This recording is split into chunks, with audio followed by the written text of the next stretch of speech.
গাজা যুদ্ধ বন্ধে মার্কিন প্রস্তাবে আংশিক সম্মত হামাস। মুসলিম বিশ্বের সমর্থনে ফিলিস্তিনিদের হাতেই উপত্যকার শাসনভার দাবি। ট্রাম্পের নিষেধের পরও ইসরায়েলের হামলা। সুমুদ ফ্লোটিলা থেকে আটক অধিকার কর্মীদের নিজ দেশে ফেরত পাঠাচ্ছে ইসরায়েল। দুটি নৌযানে অবৈধভাবে হামলার নির্দেশ দেন নেতানিয়াহু। সিবিএস নিউজের প্রতিবেদন। আবারও ভারত পাকিস্তান উত্তেজনা। সীমান্তবর্তী সার ক্রিক জলপথে সামরিক অবকাঠামো তৈরির উদ্যোগে ক্ষুব্ধ দিল্লি। ভূগোল বদলে দেওয়ার হুঁশিয়ারি রাজনাথ সিং এর। মার্কিন সিনেটের চতুর্থ দফার ভোটেও ব্যর্থ অচলাবস্থা কাটানোর উদ্যোগ। চাপ বাড়াতে ডেমোক্রেট অধ্যুষিত শহরের তহবিল স্থগিত করলেন প্রেসিডেন্ট ট্রাম্প। এবং প্রথমবারের মতো নারী প্রধানমন্ত্রী পেতে যাচ্ছে জাপান। লিবারেল ডেমোক্রেটিক পার্টির নতুন নেতা নির্বাচিত স্থানে তাকাইছে। আগামী 15 অক্টোবর পার্লামেন্টে ভোট। আন্তর্জাতিক সময়ের সঙ্গে আছি আমি ওমর ইনাল। গাজা যুদ্ধ বন্ধের মার্কিন পরিকল্পনায় আংশিক সম্মতি দিয়েছে ফিলিস্তিনের স্বাধীনতাকামী সংগঠন হামাস। যুদ্ধ বন্ধ হলে জিম্মিদের মুক্তি দিতে রাজি জানিয়ে সংগঠনটি বলছে মার্কিন প্রেসিডেন্টের সঙ্গে আলোচনা করতেও প্রস্তুত তারা। এদিকে হামাস যুদ্ধ বন্ধে রাজি জানিয়ে গাজায় ইসরায়েলি হামলা বন্ধের নির্দেশ দিয়েছেন ট্রাম্প। প্রস্তাবনার প্রথম ধাপ বাস্তবায়নে সেনাদের প্রস্তুতি নেওয়ার নির্দেশ দিয়েছে নেতানিয়াহু প্রশাসন। যদিও উপত্যকাটিতে হামলা অব্যাহত রেখেছে তেল আবিব। অবশেষে গাজা যুদ্ধ বন্ধে আসার আলো। সম্প্রতি মার্কিন প্রেসিডেন্ট ডোনাল্ড ট্রাম্পের দেয়া 20 দফার একটি প্রস্তাবে আংশিক সম্মতি দিল ফিলিস্তিনের স্বাধীনতাকামী সংগঠন হামাস। এক বিবৃতিতে সংগঠনটি জানায়, গাজায় চলমান যুদ্ধ বন্ধ ও ইসরায়েলি সেনা প্রত্যাহার করা হলে জীবিত ও মৃত সব ইসরায়েলি বন্দীকে মুক্তি দেবে তারা। মধ্যস্থতাকারীদের মাধ্যমে ডোনাল্ড ট্রাম্পের সঙ্গে আলোচনায় বসতে প্রস্তুত বলেও জানানো হয়। একই সঙ্গে গাজার প্রশাসন স্বাধীন ফিলিস্তিনি নেতাদের হাতে হস্তান্তরের রাজি থাকার কথাও জানিয়েছে হামাস আরও জানিয়েছে তারা গাজার শাসনভার একটি স্বাধীন ফিলিস্তিনি সংস্থার কাছে হস্তান্তর করতে চায়। সংস্থাটি গঠিত হবে ফিলিস্তিনি জাতীয় ঐকমত্য এবং আরব ও ইসলামী বিশ্বের সমর্থনের ভিত্তিতে। বন্দি বিনিময়ে রাজি হলেও গাজার ভবিষ্যৎ শাসন ব্যবস্থা ও ফিলিস্তিনি জনগণের অধিকার সম্পর্কিত অন্যান্য বিষয় নিয়ে হামাস আরও আলোচনা করতে চায়। হামাসের সম্মতিকে স্বাগত জানিয়ে অবিলম্বে উপত্যকাটিতে বোমা হামলা বন্ধে ইসরায়েলকে নির্দেশ দিয়েছেন মার্কিন প্রেসিডেন্ট ডোনাল্ড ট্রাম্প। সামাজিক মাধ্যম ট্রুথ সোশ্যালে দেয়া পোস্টে বলেন, চলমান হামলা ও সংঘাতের মধ্যে জিম্মিদের মুক্ত করা অত্যন্ত বিপজ্জনক।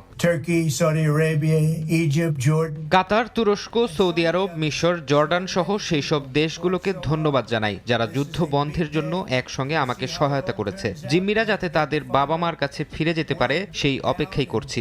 সবাই ঐক্যবদ্ধ ছিল এই যুদ্ধের অবসান ঘটাতে এবং মধ্যপ্রাচ্যে শান্তি প্রতিষ্ঠা করতে। আমরা সেই লক্ষ্য অর্জনের খুব কাছাকাছি পৌঁছে গেছি। সবাইকে ধন্যবাদ। এর আগে স্থানীয় সময় শুক্রবার রোববার রাতের মধ্যে সিদ্ধান্ত জানাতে হামাসকে আলটিমেটাম দেন মার্কিন প্রেসিডেন্ট। সমঝোতা না হলে গাজায় নরক নেমে আসবে বলে হুঁশিয়ারি দেন তিনি।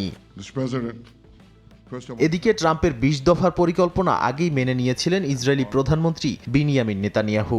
এবার হামাসের সম্মতির পর ইসরায়েলি ডিফেন্স ফোর্স আইডিএফ জানিয়েছে পরিকল্পনার প্রথম ধাপ বাস্তবায়নে রাজি হয়েছেন নেতানিয়াহু। ট্রাম্পের দেয়া হামলা বন্ধের নির্দেশের পরেই নেতানিয়াহু প্রশাসন এক বিবৃতিতে সেনাদের উপত্যকাটিতে অভিযানের মাত্রা কমানোর নির্দেশনা দিয়েছে। ট্রাম্পের আহ্বানের পরও গাজায় চলছে দখলদার বাহিনীর হামলা। উপত্যকার বিভিন্ন এলাকায় কয়েকজন হতাহতের খবরও পাওয়া গেছে।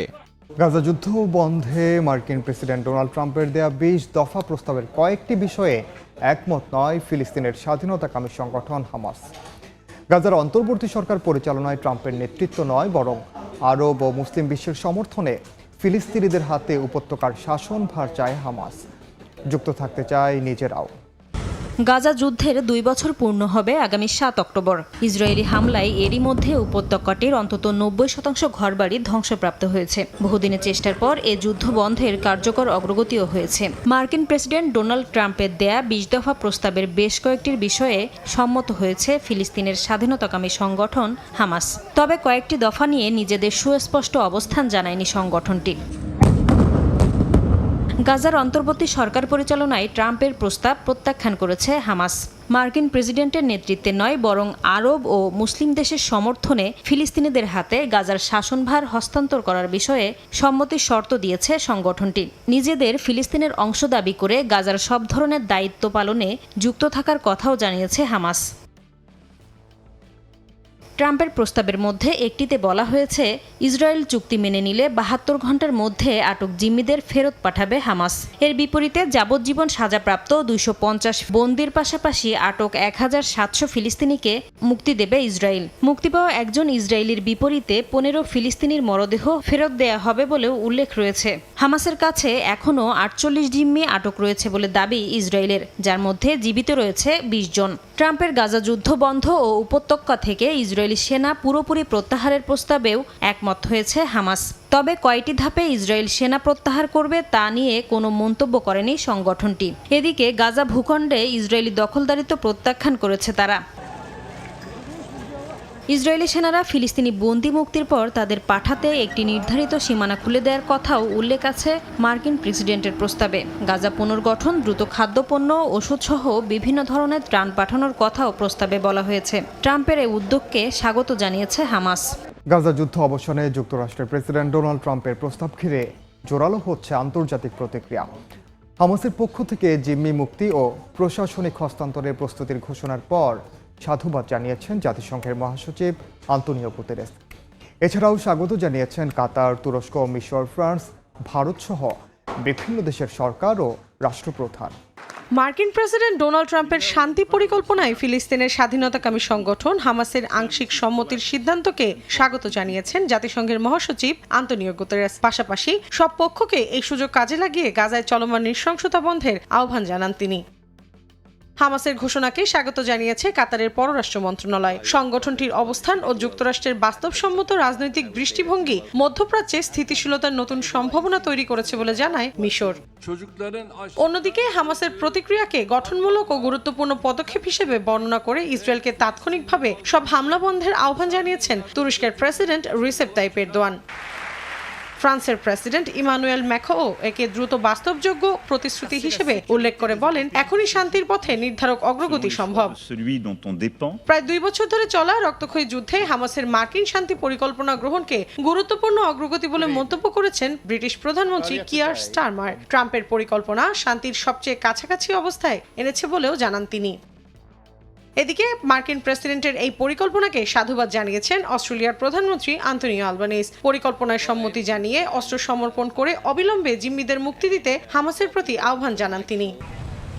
ট্রাম্পের শান্তি পরিকল্পনাকে সমর্থন জানিয়েছেন ইতালির প্রধানমন্ত্রী জর্জিয়া মেলোনি। এক বিবৃতিতে তিনি বলেন, এখন সবার অগ্রাধিকার হওয়া উচিত একটি কার্যকর যুদ্ধবিরতিতে পৌঁছানো, যা অবিলম্বে সব জিম্মির মুক্তির পথ তৈরি করবে।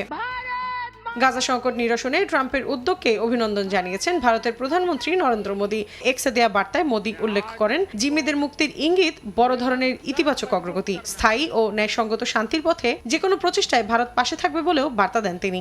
গাজা অভিমুখী ত্রাণবাহী নৌবহর গ্লোবাল সুমুদ ফ্লোটিলা থেকে আটক করা ৪ ইতালীয় নাগরিককে নিজ দেশে ফেরত পাঠানোর ব্যবস্থা করেছে ইসরায়েল। অন্যদেরও ফেরত পাঠানোর প্রক্রিয়া চলছে বলে জানিয়েছে দেশটি। যদিও আটককৃতদের ফেরত পাঠানোর পদক্ষেপকে ভুল আখ্যা দেন ইসরায়েলি নিরাপত্তা মন্ত্রী। এদিকে ফ্লোটিলা আটকের ঘটনায় বিভিন্ন দেশে প্রতিবাদ ছড়িয়ে পড়েছে। শুক্রবার দিনব্যাপী অভিযান চালিয়ে গাজা অভিমুখী ত্রাণবাহী নৌবহর গ্লোবাল সুমুদ ফ্লোটিলার ৪২টি জাহাজ ও এর আরোহীদের আটক করে কেরচিয়ট কারাগারে নিয়ে যান ইসরায়েলি সেনারা। তাদের অভিযোগ, তেল আবিবের নৌ অবরোধ ভাঙার চেষ্টা করছিল তারা। এবার একে একে এই মানবাধিকার কর্মীদের মুক্তি দিতে শুরু করেছে নেতানিয়াহু প্রশাসন। প্রথম ধাপে ৪ ইতালীয় নাগরিককে নিজ দেশে ফেরত পাঠানোর ব্যবস্থা করেছে ইসরায়েল। ইসরায়েলের পররাষ্ট্র মন্ত্রণালয় জানায়, দ্রুততার সঙ্গে বাকিদেরও নিজ নিজ দেশে ফেরত পাঠানোর প্রক্রিয়া চলছে। আটকরা সুস্থ এবং নিরাপদে আছেন। তবে ফ্লোটিলা দাবি করছে, নৌকা আটকানোর সময় অনেক কর্মীকে ওয়াটার ক্যানন দিয়ে আঘাত করা হয়। ফ্লোটিলায় অংশ নেওয়া জাহাজে সুইডিশ জলবায়ু কর্মী গ্রেটা থানবার্গও ছিলেন। আটকের পর মন্ত্রণালয়ের পক্ষ থেকে তার ছবি প্রকাশ করা হয়, তবে তার বর্তমান অবস্থা বিস্তারিত প্রকাশ করা হয়নি। টাইমস অফ ইসরায়েলের খবর অনুযায়ী অ্যাশদোদ বন্দরে হাজির হয়ে গ্লোবাল ফ্লোটিলায় থাকা মানবাধিকার কর্মীদের কটূক্তি করেন নেতানিয়াহু নিরাপত্তা মন্ত্রী ইতামার বেন গাভির। ইনস্টাগ্রামে পোস্ট করা ভিডিওতে তাকে কেরচিয়ট কারাগারেও উপস্থিত হতে দেখা যায়। এক্সের এক পোস্টে তিনি বলেন, প্রধানমন্ত্রী বিনিয়ামিন নেতানিয়াহু কর্মীদের নিজ দেশে ফেরত পাঠিয়ে ভুল করছেন। তার দাবি, তাদেরকে কয়েক মাস কারারুদ্ধ করে রাখা উচিত ছিল। এদিকে গ্লোবাল সুমুদ ফ্লোটিলার 2টি নৌযানে অবৈধভাবে ড্রোন হামলা চালাতে সরাসরি অনুমতি দিয়েছিলেন ইসরায়েলি প্রধানমন্ত্রী বিনিয়ামিন নেতানিয়াহু। মার্কিন গোয়েন্দা কর্মকর্তাদের বরাতে এক প্রতিবেদনে এ তথ্য প্রকাশ করেছে যুক্তরাষ্ট্রের সংবাদ মাধ্যম সিবিএস নিউজ। ঢাকায় ওই গোয়েন্দা কর্মকর্তারা তাদের নাম প্রকাশ করতে রাজি হননি। তারা বলেন, ইসরায়েলি বাহিনী একটি সাবমেরিন থেকে ড্রোন উড়িয়ে তিউনিশিয়ার সিদি বো সাইদ বন্দরের বাইরে নোঙর করা নৌযানে দাহ্য পদার্থ ফেলে। এতে আগুন ধরে যায়। গত 8 ও 9 সেপ্টেম্বর একটি পর্তুগিজ পতাকাবাহী নৌযান এবং একটি ব্রিটিশ পতাকাবাহী নৌযানকে আলাদা করে নিশানা করা হয়েছিল। তবে ওই হামলায় কেউ হতাহত হয়নি।